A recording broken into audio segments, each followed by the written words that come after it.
Ni siquiera creen que va a haber un rapto. Han atacado esta doctrina, como han atacado otras también, ¿verdad? Hay de todo. En la viña del Señor hay de todo. Y siempre que encontramos una controversia en la Biblia, no se debe más que a dos razones principales. Cristo dijo: erráis ignorando las Escrituras y el poder de Dios. Entonces, cuando en la Biblia, por ejemplo, hay un grupo que dice: yo no creo que la salvación se pierde. Y cuando me encuentro así, tengo debates en una cadena que se llama Enlace, casi los miércoles cuando me invitan a debatir con pastores en todo el mundo. Están desde Costa Rica, están de Colombia, y yo estoy solo en Dallas, porque ahí está la base de Enlace Internacional. Y pues me dicen, ¿verdad? ¿Qué piensa usted de por qué se pierde la salvación? Y les contesto: ¿ustedes ya han estudiado la otra cara de la moneda? ¿Cuál es? Que en la salvación no se pierde, porque los que creen que se pierde la salvación tienen solamente 5 pasajes en todo el Nuevo Testamento que leyéndolos, parece que se pierde la salvación, contra más de 175 pasajes que nos enseñan que es imposible perder la salvación. Entonces, cuando tienes en la Biblia una balanza y tienes dos perspectivas o dos doctrinas, es importante buscar cuál tiene más peso teológico y entender por qué las personas que creen eso, lo creen, para que tú les puedas mostrar con los versículos que ellos usan para demostrar que esto es así, contradecirles a través del contexto dentro del cual el texto está escrito, porque sacar un texto de contexto es hacer un pretexto.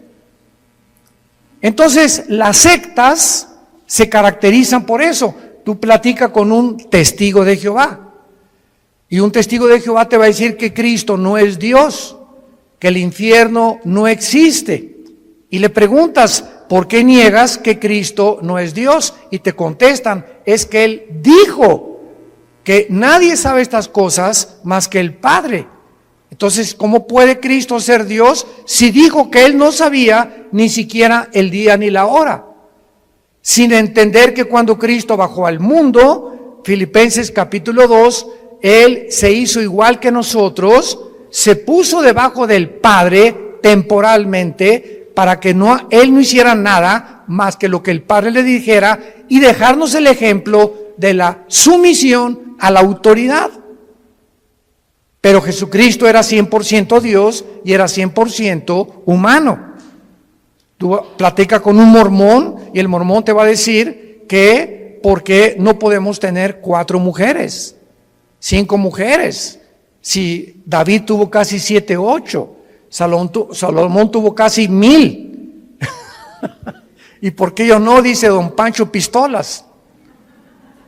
Y tú puedes contestarle claramente, ¿verdad? La dispensación o la administración bajo la cual vivieron. ¿Por qué Dios? Porque Dios tiene 2 clases para poder juzgar. Una, la voluntad de Dios, apúntalo, es permisiva y directiva.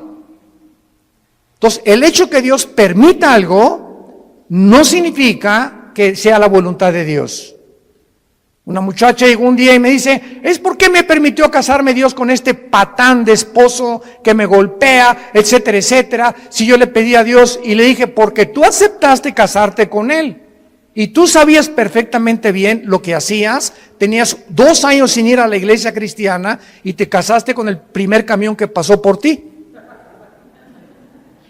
Entonces, Dios lo permitió, pero no era la voluntad de Dios. Porque si tú hubieras permanecido en la voluntad de Dios, Dios te hubiera dado la persona que Él quiere desde antes que naciéramos, que nos acompañara en nuestra vida matrimonial. Entonces tenemos que comprender eso. El que Dios haya permitido que Abraham se aventara el clavado con con Agar, y que David tuviera esposa, así que Salomón lo dejó como ejemplo para que Salomón escribiera el libro de Eclesiastés. Y ahí Salomón lo explica claramente. A la risa le digo: enloqueces al placer de qué sirve esto. Para que cualquier hombre que crea que teniendo 2 mujeres o 3 mujeres ya la hizo y vas a ser feliz, te equivocas, porque las cosas que se escribieron para nuestra enseñanza se escribieron, a fin que a través del ejemplo de los hombres y mujeres que Dios exhibe con sus pecados en la Biblia, veamos que por eso la Biblia es un libro de santidad. Muy bien, vamos a abordar esta doctrina del rapto de la iglesia. Primera de Tesalonicenses 4, del 13 al 18. Pablo les dice a esta iglesia: no queremos, hermanos, o tampoco queremos que ignoren acerca de los que duermen. Dios no quiere que ningún cristiano ignore qué pasa después de morir. No quiere Dios que nosotros ignoremos qué hay después de la muerte, para que no nos comportemos como la gente que, como no sabe qué hay después de la muerte, como mi abuelita, se murió uno de sus hijos de mi abuela materna y se vistió de negro 8 meses sin salir de su casa para guardar luto. Háganme ustedes el favor. ¿Por qué lo hizo y por qué lo hacían nuestros abuelos o abuelas? Por la ignorancia de saber qué es la muerte y cómo debemos comportarnos delante de la muerte. Entonces así comienza Pablo escribiéndoles a estos hermanos: no quiero que ustedes ignoren acerca de los que duermen. La palabra dormir se usa para morir en el Nuevo Testamento, y vamos a demostrar que una persona cristiana que se muera nunca pierde su conciencia de su existencia. Todas las personas que vamos a ver en la Biblia en esta tarde, vamos a demostrarles que cuando murieron estaban conscientes, pero su cuerpo es el que duerme en la tumba, es la resurrección de los muertos. Pero el alma y el espíritu, en el momento de la muerte, nos vamos inmediatamente, salen del cuerpo, lo vamos a ver, a la presencia de Dios. Si tú mueres sin Cristo en esta noche, o mañana, o dentro de un mes, tu alma y tu cuerpo y tu espíritu se salen y descienden al centro de la tierra, al Sheol. O en el Nuevo Testamento, con la palabra Hades, que son diversos compartimentos, es como una prisión en el centro de la tierra, donde están esperando millones de espíritus el juicio del gran trono blanco de Apocalipsis 20, del 11 al 15, que es el juicio de los incrédulos. Y cuando acabe el milenio, Dios los va a sacar del Sheol, van a estar enfrente de Él, parados, ya no hay oportunidad de hincarse, ya no hay oportunidad de pedir perdón, y Dios va a abrir los libros y les va a demostrar con los ángeles y con nosotros como jurado. 1 Corintios 6, del 3 al 4, somos el jurado en el juicio de Dios, porque Dios hizo un lugar que se llama el infierno. Y si no hubiera un infierno, el Dios de la Biblia sería un monstruo, porque si no hay un castigo para las gentes que no fueron castigadas en la vida, pues entonces se salieron con la suya. Porque nadie los castigó, se empanzonaron y crecieron y se rieron y se emborracharon y violaron niños y fueron pederastas y violaron mujeres y tuvieron 3 o 4 y abandonaron sus matrimonios y dieron mal ejemplo a sus hijos y robaron y se aprovecharon de su puesto como políticos, etcétera, etcétera, y de repente se mueren en un accidente o les da un ataque de corazón. ¿Y qué? Y vivieron como, hasta le da envidia a los cristianos cuando muchos incrédulos viven como viven. Pero la Biblia dice que hay un juicio, y de este juicio no se escapan nadie, porque Dios no puede ser burlado.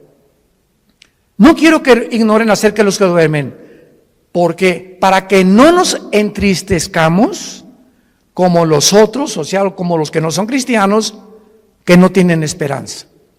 Entonces, cuando se muere un cristiano, hay lágrimas, y nunca te aguantes. Ahora está demostrado psicológica y neurológicamente que cuando una persona reprime sus emociones, algo sucede que comienzas a descomponerte emocional y mentalmente. Y puedes llegar a depresiones gravísimas. Entonces, Dios nos dio la capacidad de llorar. Y si alguien se murió, no te aguantes, llora. Y desahógate todo lo que puedas, no te aguantes cuando tienes ganas de llorar, llora. Pero al mismo tiempo que lloramos, hay una compensación de saber que mi primo, mi hermano, mi papá está en un lugar muchísimo mejor que si se hubiera quedado en Querétaro. Está feliz con el pandero si fue cristiano, etcétera, etcétera. Y hay una tristeza porque es un ser que ya no nos vamos a volver a ver. Como dijo el hermano Luis Palau, hace unos meses que acaba de morir de cáncer, grabó un video que me atravesó el corazón. Y Luis Palau dijo antes de morir, semanas antes de cáncer, yo quisiera que toda mi familia se fueran en el mismo avión conmigo. Así lo dijo, en el mismo avión. Pero yo me voy adelantando y me van a alcanzar después en otro avión ellos. Pero estoy contento porque voy y sé a dónde voy. Porque sé que me está esperando Jesucristo. Y el momento que cierre mis ojos y que mi alma salga, me olvido de todo y descanso verdaderamente por toda la eternidad. Entonces, este pensamiento lo trajo Jesucristo, porque tenemos esperanza. Entonces, Dios no quiere que vivas como los que no tienen esperanza, que le lloran a sus muertos 6 meses, 1 año, 2 años de luto. Esto es absurdo y ridículo para un cristiano. Versículo 14, porque si creemos, vean el sí condicional. Si realmente tú crees que Jesús murió y resucitó, así también, vean con mucha atención esto, así también traerá Dios con Jesús a quienes. Cuando Jesús venga en el arrebatamiento, si tú mueres hoy en la noche o yo muero hoy en la noche como cristianos y no ha venido el arrebatamiento, que vamos a hablar más adelante, nos vamos al cielo y cuando venga Jesús, que no va a poner sus pies en la tierra en el rapto, va a ser en el cielo y vamos a venir con Él los que hemos muerto en Cristo, de Pentecostés a nuestros días. Porque los santos del Antiguo Testamento resucitan después de la tribulación. Entonces hay varias resurrecciones, como dice 1 Corintios 15, 22 al 28, que lo vamos a ver más tarde.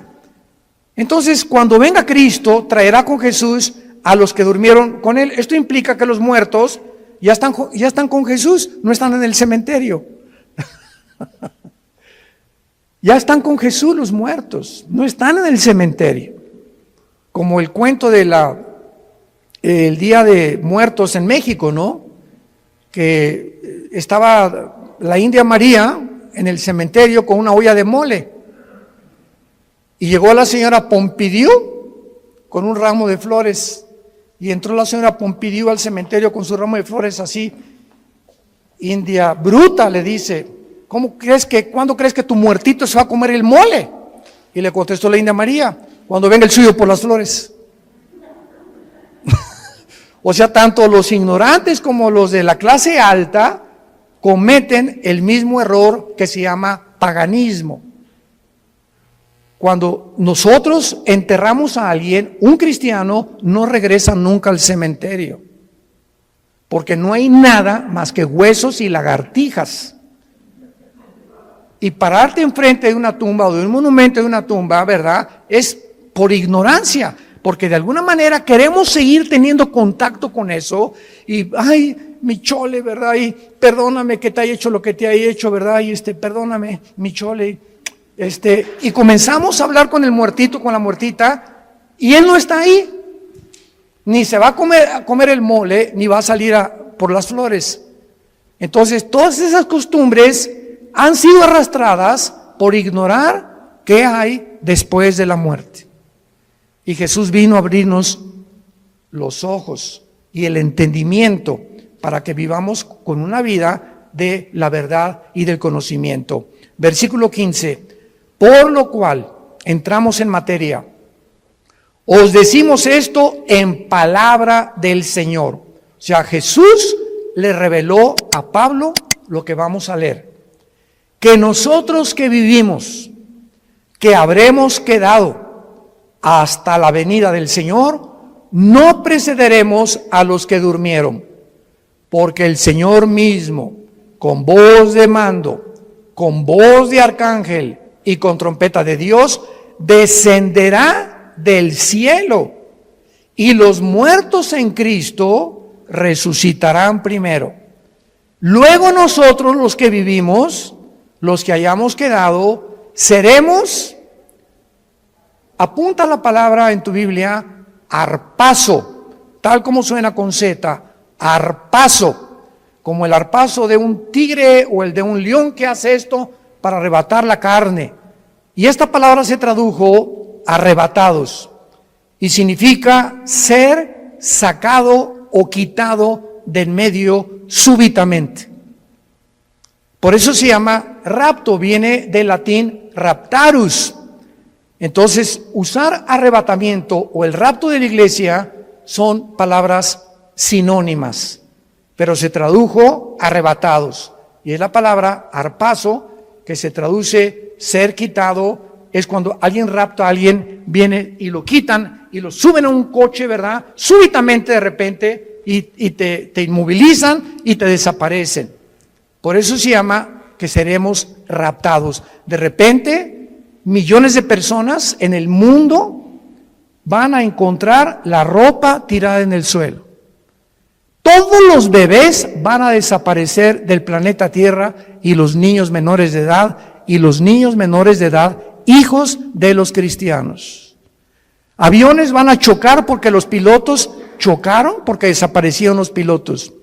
Los congestionamientos de tráfico en las carreteras van a ser espantosos por tantos choferes que desaparecieron de sus trailers, de sus carros y tuvieron que chocar. Va a haber un congestionamiento impresionante en los medios de comunicación, tratando todos de poder investigar qué sucedió. ¿Qué pasó? ¿Quién se llevó a millones de personas del planeta Tierra? ¿Qué creen ustedes que el mundo va a contestar? Se los llevaron los ovnis. Y no es coincidencia que desde 1948, cuando Israel regresa a su tierra, desde el 48 hasta nuestra época, y más en los últimos meses, se ha promulgado y ha aumentado la comunicación y la investigación sobre el fenómeno de los ovnis. Las Naciones Unidas ya tienen un departamento dirigido por una hindú, una mujer de la India, encargada de investigar el fenómeno ovni. Al expresidente Trump le dijeron los senadores que por favor explicara el problema de Roswell, que en Nuevo México parece que cayó un ovni en Estados Unidos y que había un habitante dentro de él, que lo sacó la CIA y el Pentágono en Estados Unidos y descubrieron que pues era completamente falso. Entonces, ¿por qué están apareciendo tantos platillos voladores en el cielo? Yo quiero darles ahorita la respuesta. Una vez me preguntaron, ¿por qué ustedes los cristianos no creen en los ovnis? Y yo les contesté, ¿quién dice que no creemos? Claro que hay muchos videos falsificados y relatos de personas que fueron raptadas por ovnis o que también hicieron experimentos genéticos con ellos, pero hay hechos que son reales. Y yo estuve traduciendo, ¿te acuerdas, Alan, de Jim Arwin? Jim Arwin fue el piloto de la nave Apolo 15, que fue el primer vehículo que caminó en la luna. Y Jim Arwin vino a México y me llamaron a mí, ya hablaba yo inglés en aquel tiempo, para que fuera su traductor. Fuimos como 6 o 7 universidades, ¿te acuerdas? Y Jim Arwin estuvo platicándonos con nosotros que él vio, porque allá cuando regresaba de la luna, él se convirtió a Cristo. Y en la escuela donde iba Alan tenía a un hijo que ellos adoptaron. ¿Te acuerdas? Era un taiwanés o de Filipinas, que era la misma escuela donde iba Alan y nuestra hija Kim, que ya murió de cáncer. Pero Jim Arwin me dijo, mira Armando, yo vi una cosa que pasó enfrente de la nave cuando íbamos entrando ya a la atmósfera, que era una velocidad Mach 3, o sea, imposible que ninguna nación haya fabricado tal artefacto que pueda trascender la velocidad del sonido. Y le dije, ¿qué? Dice, nada más vi algo como plateado que pasó enfrente de mí. Entonces, hay astronautas y hay pilotos de integridad que dicen que se han enfrentado con este fenómeno de los ovnis. ¿Y cuál es la respuesta? La respuesta es que es real. Nada más que los cristianos no les llamamos ovnis, les llamamos ovis. Objetos voladores identificados. Porque no negamos que existen, pero sabemos quién está detrás de ese fenómeno. Son materializaciones de la energía satánica. Satanás está preparando el mundo para que cuando venga el arrebatamiento de la iglesia, sepa el mundo que fuimos sacados del mundo por extraterrestres. Ahorita, en el estado de Colorado, en Estados Unidos, el más grande observatorio de los ovnis, ¿quién creen ustedes que lo financia? El Vaticano. ¿Y saben cómo se llama el observatorio? Lucifer. Lucifer, el más grande observatorio que está tratando de encontrar, porque dijo el Papa Francisco que si llegaban los ovnis, él los iba a evangelizar. Bueno, no nos vamos a perder con eso, ¿verdad? Pero vamos a explicar esto claramente. Dice el versículo 5 que cuando Jesucristo venga en el rapto, va a haber una generación de cristianos vivos. Dios quiera que seamos nosotros. Muy bien. Y dice el versículo 16 que cuando Él venga, viene con voz de mando que solamente lo vamos a oír nosotros. Viene con el arcángel Miguel, que es el comandante en jefe de la nación de Israel. Y también dice la Biblia que vendrá con una trompeta. Y esta trompeta no es la última trompeta del capítulo 14 de Apocalipsis, porque las trompetas de Apocalipsis son de juicio. Y la trompeta que se va a usar aquí es para llamarnos a nosotros. Vamos a oír como un shofar. Porque en el libro de los Números, en el Antiguo Testamento, cuando acampaban, usaban 2 trompetas. Entonces en el desierto eran 2 millones de personas. ¿Y cómo podía Moisés decirles, mándeles un Twitter a los que se encuentran como a 1 kilómetro acampados, porque necesito tener una reunión mañana en Zoom con ellos? Entonces, agarraba una trompeta y tenía un sonido continuo, y cuando la gente lo oía, se acercaban alrededor del campamento y de la tienda de Moisés y de Josué para saber que él tenía instrucciones, y había otro toque de trompeta que era que era repetido, que significaba empaquen porque nos vamos, estamos cercanos por el enemigo. Entonces uno era para reunir al pueblo y el otro para huir, porque tenían que cambiarse de lugar porque sentían que venían enemigos contra ellos. Y el toque de trompeta que vamos a oír es para reunirnos con Jesús. No puede ser la trompeta del Apocalipsis. Esto es muy importante para poder saber, porque he oído que han dicho que es la última trompeta del Apocalipsis, y esas son trompetas de juicio. Entonces dice la Biblia, Cristo descenderá del cielo, versículo 16. Y noten ustedes que los primeros en encontrarse en el aire con Cristo serán los muertos, pero vean ustedes, en Cristo. O sea, desde Pentecostés hasta nuestros días se formó la iglesia.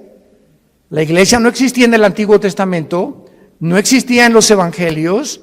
Fue cuando en Pentecostés, bajo el Espíritu Santo, que se formó el cuerpo de Cristo. Y ahora la iglesia somos seres humanos que estamos en Cristo, injertados en Él. Dice Efesios 5, somos parte de sus huesos y de su carne de Cristo, es el cuerpo místico de Cristo.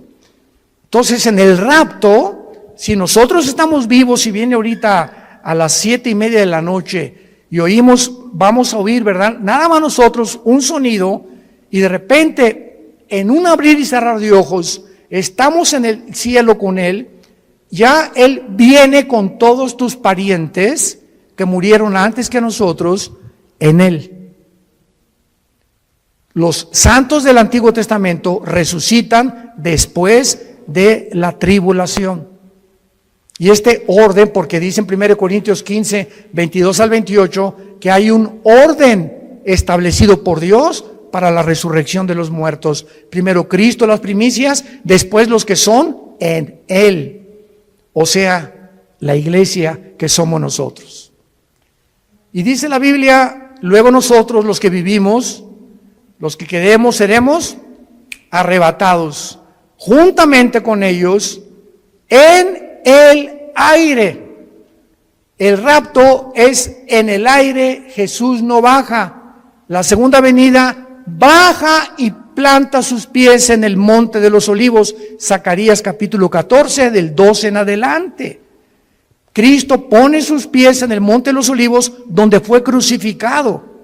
Y dice Zacarías 14, se va a hacer un valle de sur a norte y de oriente a occidente. Se va a hacer una cruz en el suelo. Va a ser como una hendidura que se va a hundir la tierra formando una cruz cuando Cristo venga y viene con nosotros, Apocalipsis 19, a establecer su reino. Son dos eventos completamente diferentes. Veamos el otro pasaje en 1 Corintios capítulo 15, versículos 51 al 53. Pablo comienza diciendo, les digo un misterio. El rapto de la iglesia, síganme con mucho cuidado, era desconocido por los judíos. Ningún profeta del Antiguo Testamento habló del rapto de la iglesia, que habría un grupo de personas que no íbamos a morir. Era desconocido bajo el Antiguo Testamento. En los evangelios no se encuentra, en Mateo, Marcos, Lucas y Juan, no se encuentra el rapto. Más que cuando Jesús dice en Juan 14, voy a preparar una morada para ustedes y vendré y os tomaré a mí mismo. De una forma indirecta, la palabra os tomaré a mí mismo, que es en el griego paralambano, apúntalo, paralambano significa ser sacado y unido a Cristo. Y al apóstol Pablo, no a Juan, no a Pedro, no a Santiago, no a Mateo, no a Lucas, a nadie el Espíritu Santo le reveló este misterio. Entonces estaba escondido, era un secreto que Dios tenía guardado para nosotros, los que pertenecemos a la iglesia. Y se lo revela al apóstol Pablo. Les voy a decir un misterio, dice Pablo. ¿Cuál es este misterio? Que no todos vamos a morir, pero todos vamos a ser transformados. Cuando venga el arrebatamiento estamos vivos en milésimas en un parpadeo de ojos. Mi cuerpo, tu cuerpo es transformado a la semejanza del cuerpo con el cual Cristo resucitó. Porque si me preguntan, ¿cómo va a ser nuestro cuerpo? ¿Me voy a parecer a John Travolta? ¿Me parecería a Madonna cuando resucite?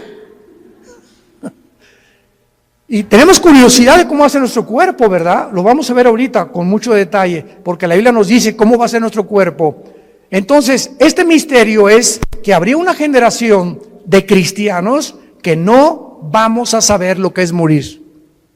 No vamos a atravesar el túnel que atraviesan, como decía David le llamó el camino de todos los hombres. Pablo le dice abandonar este cuerpo. Entonces, este misterio fue revelado al apóstol Pablo y dice el versículo 52 explicándonos cómo va a suceder.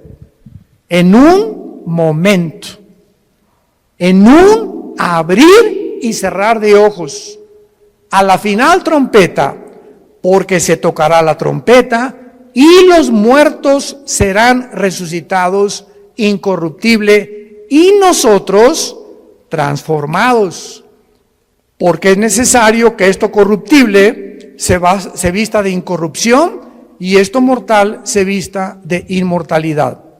Muy bien, ahora vamos a demostrar a continuación claramente en la Biblia que lo que enseñan los testigos de Jehová y los mormones es una grande equivocación, que los muertos están dormidos y que no hay conciencia después de la muerte hasta la resurrección.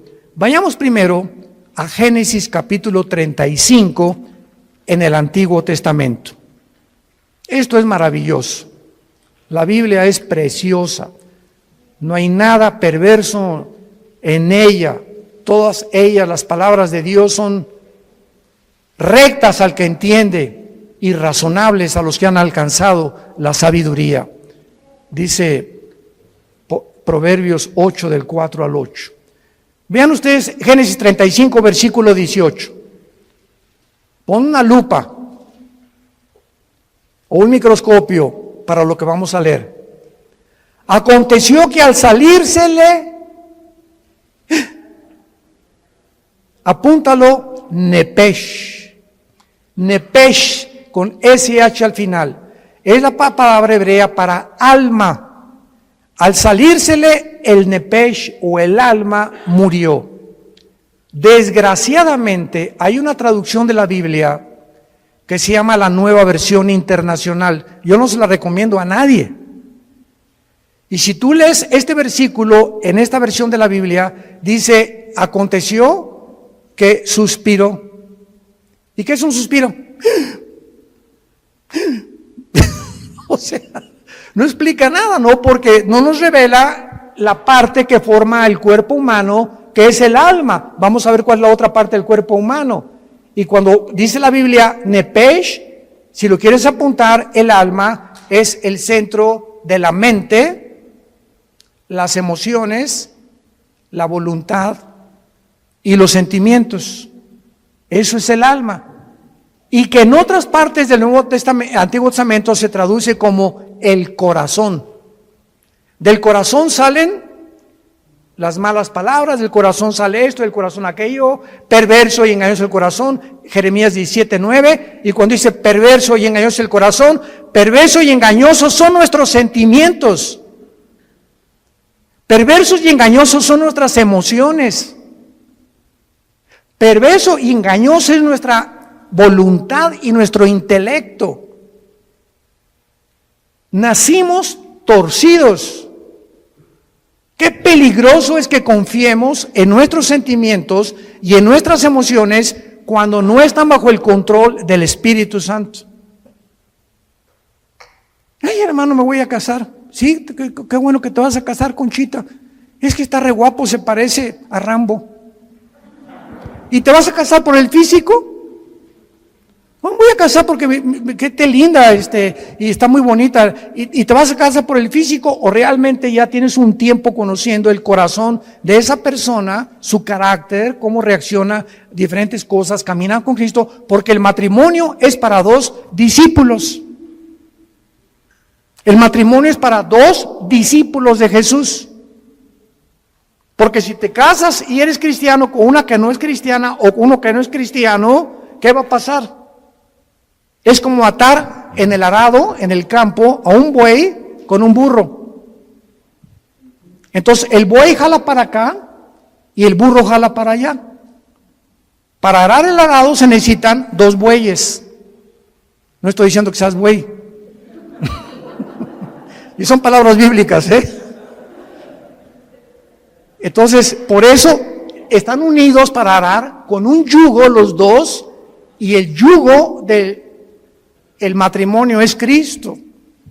Entonces, si los dos no están y Cristo no está en medio, cordón de tres dobleces es difícil de romperse, dice Eclesiastés capítulo 4. Por eso es tan importante entender que el matrimonio es para discípulos. Aconteció que al salirse el alma, murió. Al morir, ¿qué se sale de nosotros?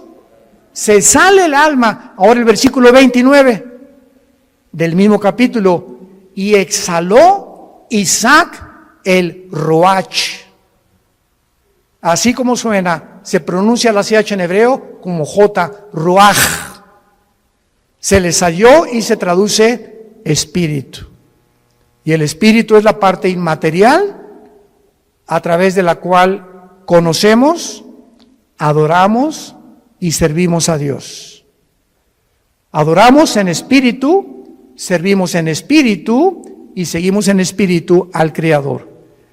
Y hasta que el espíritu entra a nuestra vida y renace y resucita el espíritu muerto con el cual nacemos, no podemos servir a Dios. Y hay cristianos que sirven a Dios sin el espíritu. ¿Sabían eso? Sirven a Dios en la carne.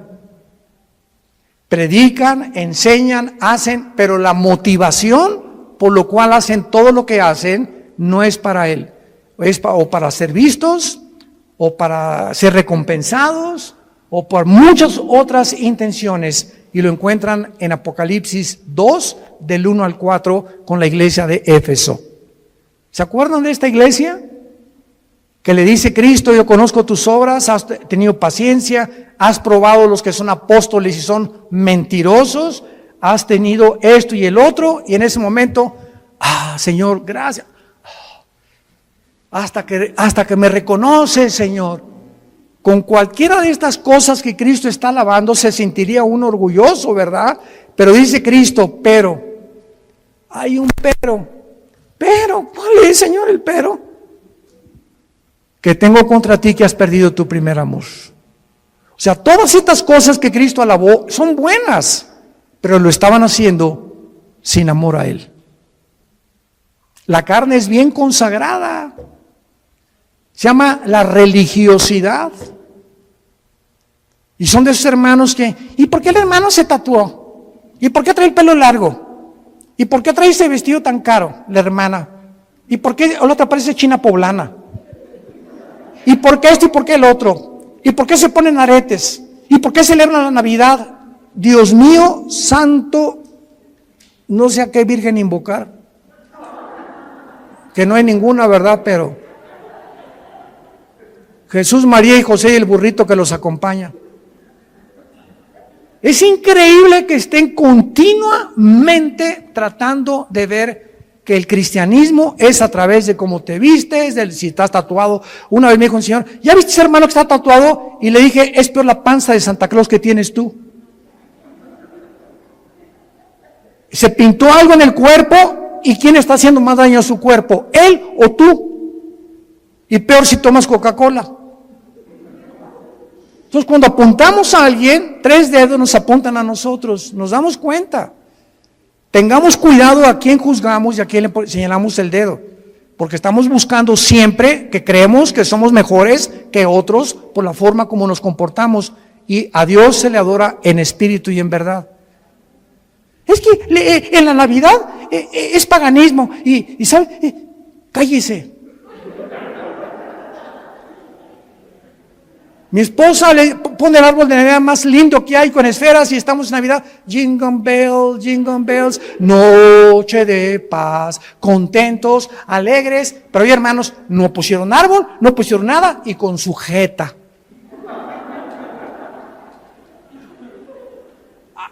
Imagínense en el cielo, Dios al arcángel Miguel, búscame a los que pusieron arbolito y les pones una tacha. ¿Se imaginan ustedes que así Dios calificara la vida espiritual de nosotros? Los que pusieron y los que no pusieron, los que toman vino y los que no toman vino, los que están tatuados y los que no están tatuados. Dios ve el corazón. El gozo y la paz en el espíritu que tengamos y la comunión con Él, eso es lo que Dios busca en nosotros. Ahora veamos en Filipenses capítulo 3, ya que hemos visto que al morir se sale el espíritu y el alma, no estamos dormidos. ¿Cómo será nuestro cuerpo cuando nosotros resucitemos? Dice Filipenses capítulo 3 con muchísima claridad: Y tal vez muchos lo han leído antes, pero noten ustedes con los detalles que Dios nos da. Filipenses 3, 20 y 21. Mas nuestra ciudadanía está en los cielos, de donde también esperamos. Esta es nuestra esperanza. Estamos esperando no al anticristo, estamos esperando a Jesús, al Salvador, al Señor Jesucristo, el cual transformará el cuerpo de la humillación nuestra para que sea semejante ¿a quién? Para que sea nuestro cuerpo igual ¿a quién? Al cuerpo con que Cristo resucitó. Muy bien, ya tenemos una pieza clave para saber que cuando resucitemos, nuestro cuerpo tendrá las características que tenía Cristo cuando Él resucitó.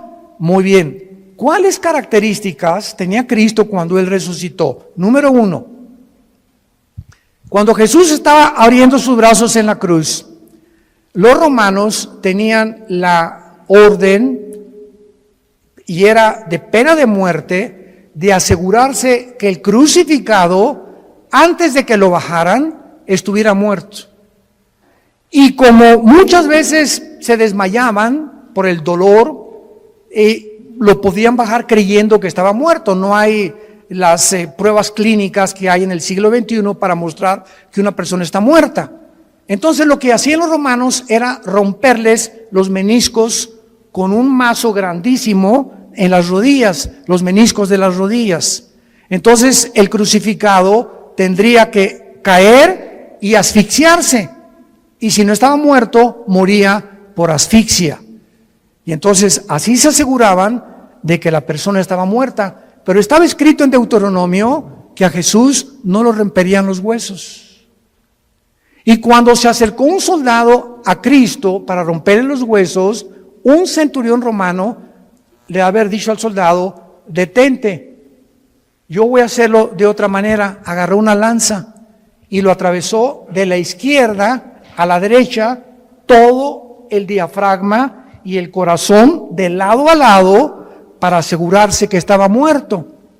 Y el apóstol Juan en el Evangelio escribe esto: vi salir, porque él estaba en la cruz con María su madre y con María Magdalena, son los únicos que estaban en la cruz, y otra mujer, vi salir una gota de agua mezclada con sangre. Esto lo escribió Juan hace 2000 años. Y la cardiología moderna, un cardiólogo te da testimonio y te da evidencia que cuando se mezcla el agua con la sangre, implica la rotura del pericardio. ¿Qué es el pericardio? Es una capa que envuelve el corazón. Y cuando se rompe, produce un derramamiento de agua mezclada con sangre. Lo que implica que cuando Jesús fue atravesado con la lanza, ya estaba muerto. Y ahora quiero hacerles una pregunta a todos ustedes, que me encanta hacérselas, sobre todo a los teólogos, aquí a los calvinistas y a los arminianos, y yo que aquí, que se me diga, a ver. ¿De qué murió Cristo?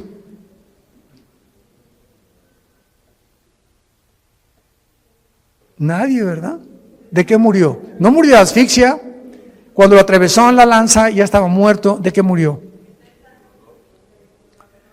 El Salmo 22, ya lo contestaron. Ya viste uno de mis videos.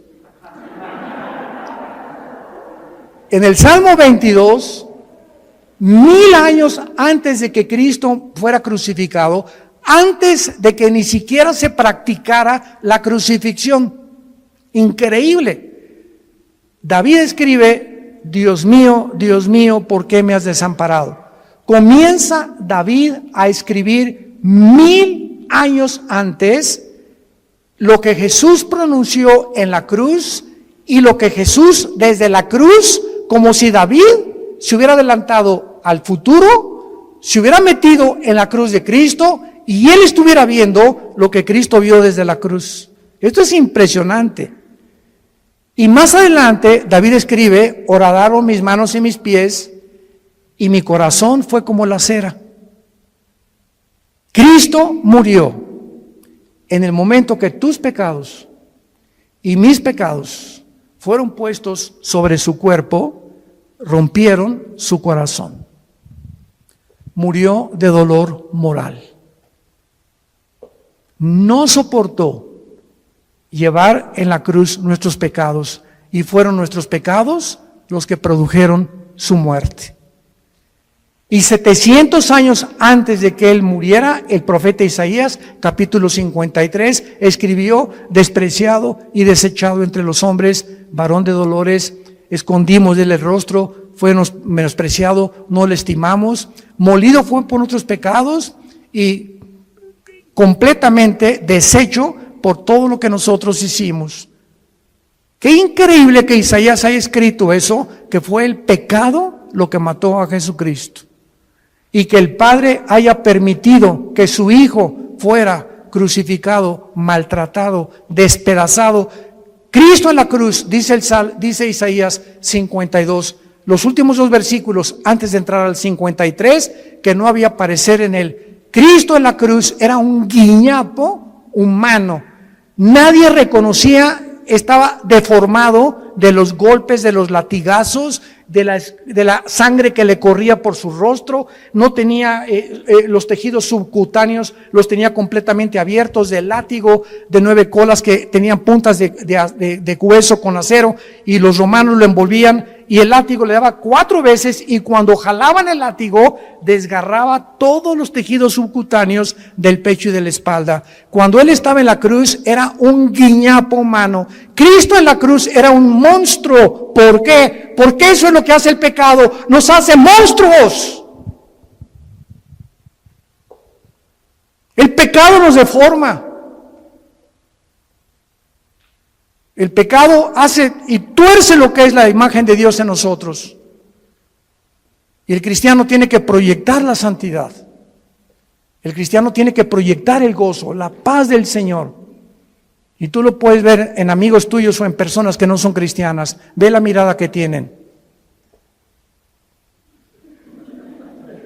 Será. La lámpara de nuestro cuerpo son los ojos.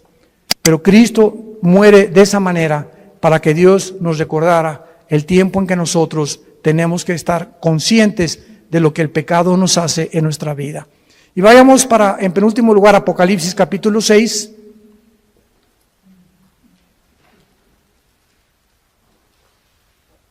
Molido por nuestros pecados. Qué tremendo. En Apocalipsis 6 vemos otra evidencia de que cuando morimos no estamos dormidos.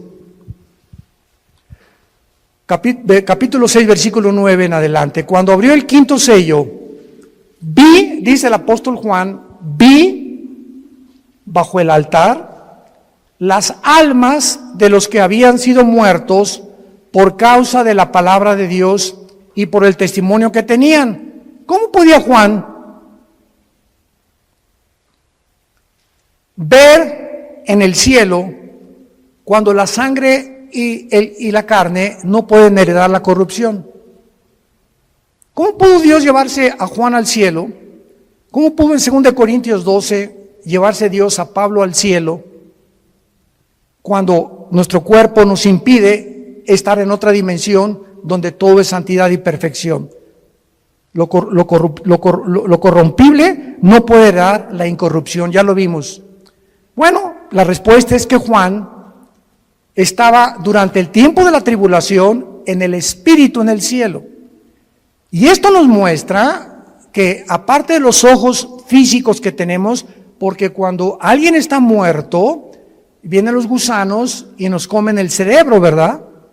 Nos comen los ojos en la tumba, nos comen las orejas y queda el puro esqueleto ahí tirado en el cementerio.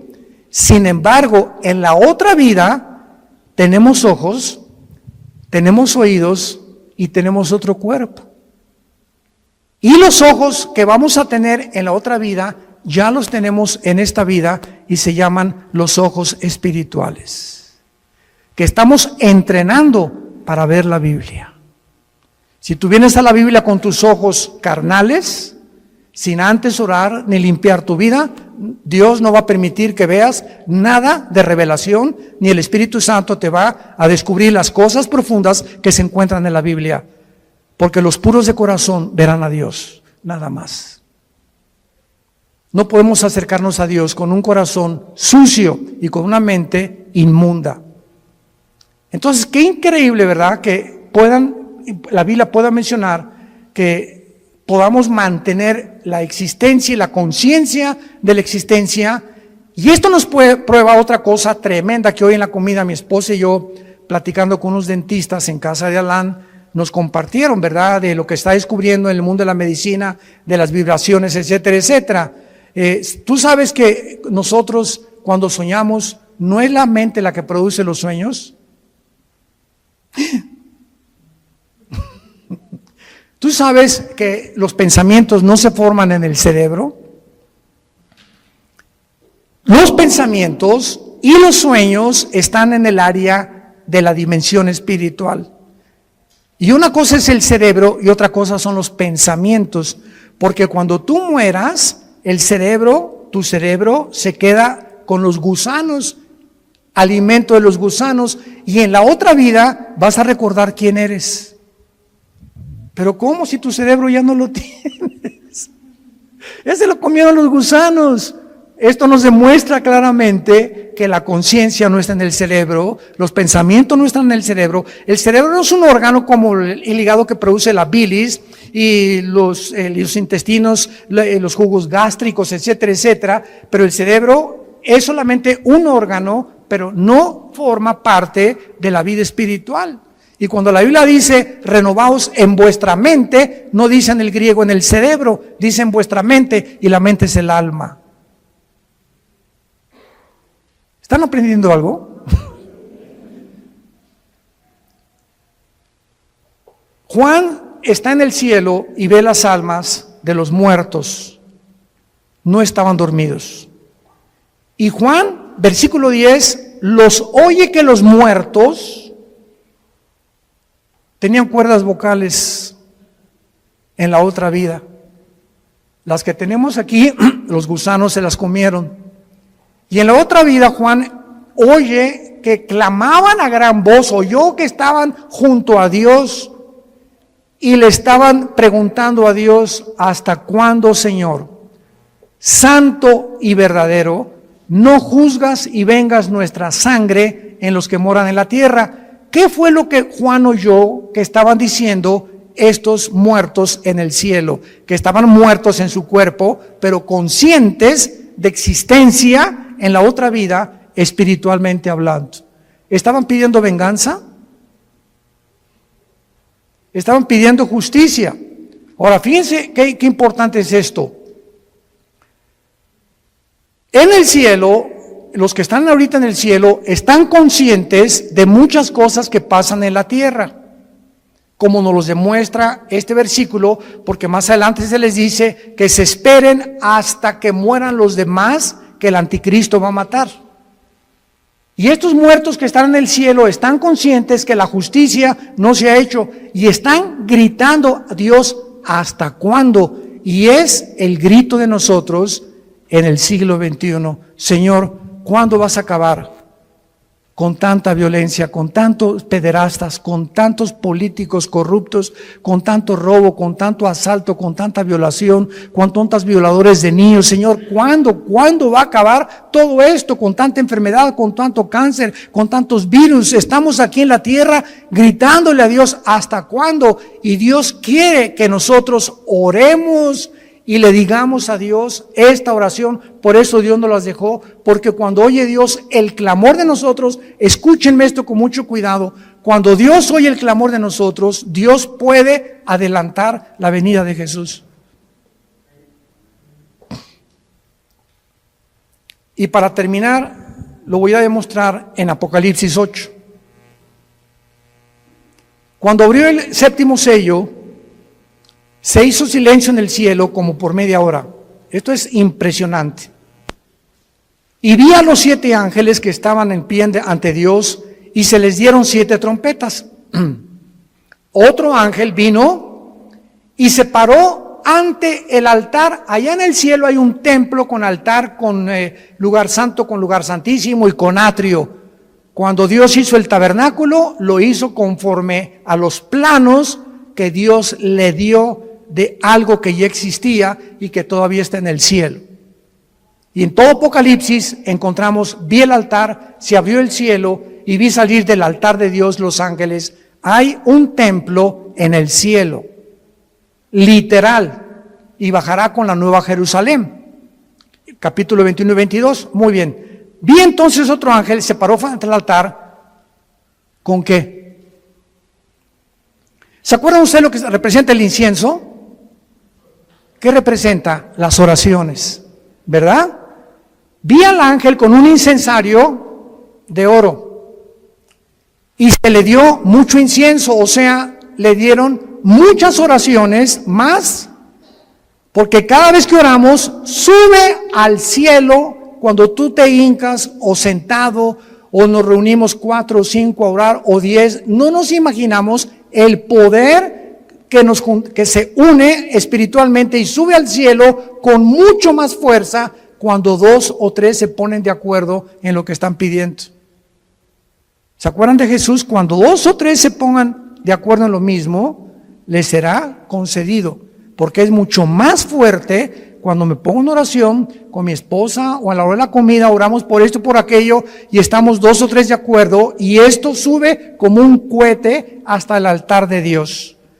Se le dio mucho incienso para añadirlo a las oraciones de todos los santos sobre el altar de oro que estaba en el trono. O sea, hay un altar y un incensario en el cielo, y las oraciones siguen subiendo, pongan atención, y Dios las está como si fueran incienso, metiéndolas, guardándolas, tus lágrimas, mis lágrimas, las oraciones. Dios está almacenando las oraciones. Vean ustedes lo que sucede.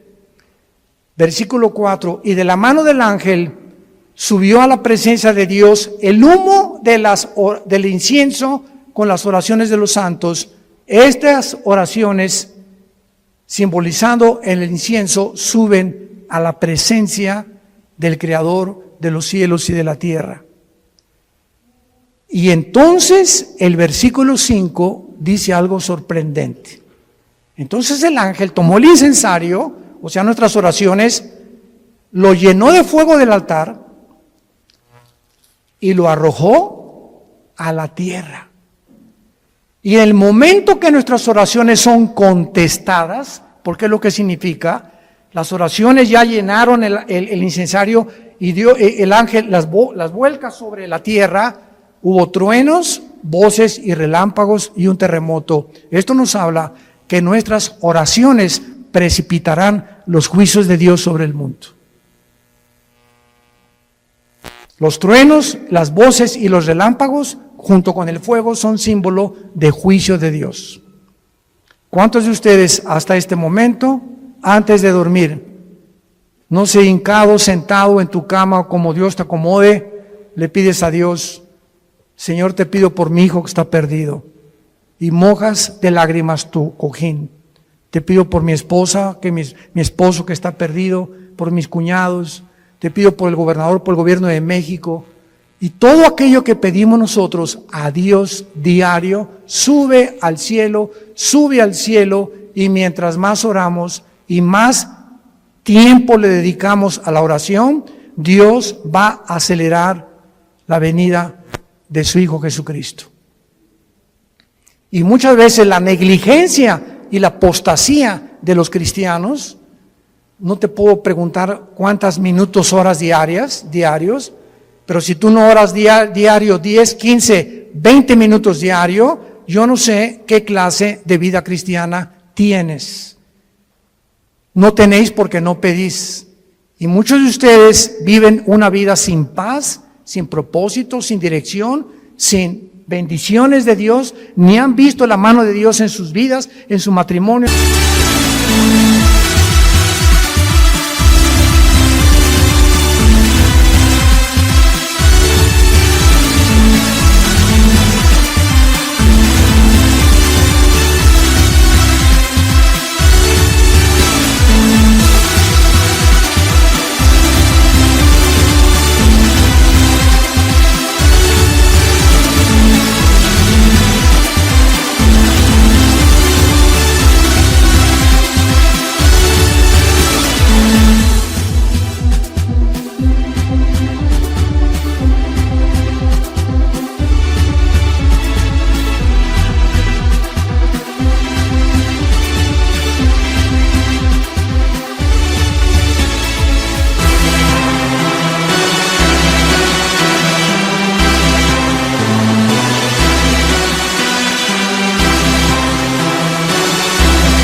sus familias simplemente porque no piden.